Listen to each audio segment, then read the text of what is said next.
আমার জীবনে বক্তা হওয়ার গল্প শোনাবো। প্রায় 10 বছর আগের কথা। একজন আলোচককে বলেছিলাম, এত লম্বা সময় বয়ান করলেন, একটা হাদিস, কোরআনের আয়াত কি বলা যেত না? তিনি জবাব দিলেন, কোরআন হাদিস মানুষ খায় না। নাউজুবিল্লাহ।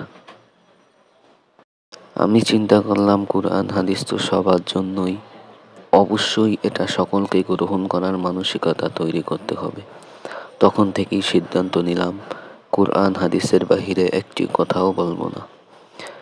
এরপর থেকে ছোট বড় সব বিষয়ে কোরআন ও হাদিস থেকে প্রমাণ বের করার চেষ্টা করতাম। তার কিছুদিন পরই একটি মসজিদে জুমার নামাজের দায়িত্ব পাই। জুমায় দলিল ভিত্তিক আলোচনা করতাম। মানুষ খুব মনোযোগ সহকারে গ্রহণ করতেন, আলহামদুলিল্লাহ।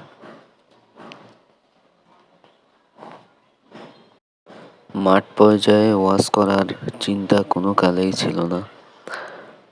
একদিন সহপাঠী মাওলানা আল আমিন হঠাৎ একদিন ফোন করে বললেন, আরিফ ভাই, আমার মসজিদের মাহফিলে আপনাকে বয়ান করতে হবে। আমি বললাম, ধুর মিয়া, কি যে বলো, আমি তো ওয়াজ করতে পারি না। তিনি বললেন, আপনি যা পারেন তাই বলবেন। একরকম জোর করেই তিনি দাওয়াত দিয়ে গেলেন। আল্লাহর উপর ভরসা করে জীবনের প্রথম মাহফিলে গেলাম। মাহফিলের স্থান হচ্ছে ঝামাইল ঢালিবাড়ি, গফরগাঁও, ময়মনসিংহ। আমার বয়ান 10টা 30 মিনিটে শুরু হবে। বয়ানের মধ্যেই মাহফিল সমাপ্ত হবে। নির্ধারিত সময়ে বয়ান শুরু করলাম। ওলামা, তলাবা, সুলাহা সহ সর্বসাধারণ সবাই মনোযোগ সহকারে আমার বয়ান শুনলেন। বয়ান শেষ করার পর মাওলানা আল আমিনের মন্তব্য, আরিফ ভাই, কোরআন ও হাদিসের আলোচনা যে গ্রামের মানুষ এভাবে গ্রহণ করবে কল্পনাও করিনি।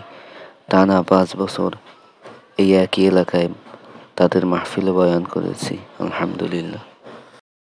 তারপর টানা 8 বছর বয়ান করলাম একদম চুপিসারে। প্রতি বছর নিয়ম করে 140-এর অধিক মাহফিল করতাম। আগে থেকেই নিয়ত ছিল, আমাকে যেন মিডিয়ার কেউ না চেনে। কারা যেন মোবাইলে 2টি বয়ান রেকর্ড করে মিডিয়ায় ছেড়ে দিয়েছে। তখন থেকে আলেম ওলামা সর্বস্তরের মানুষ আমার বয়ানের পদ্ধতি পছন্দ করতে লাগলেন। এই ছিল আমার জীবনের বক্তা হওয়ার গল্প। আপনারা আমার জীবনের আরও কিছু বিষয় জানতে পারবেন সামনের ভিডিওতে, অর্থাৎ 3য় পর্বে, ইনশাআল্লাহ।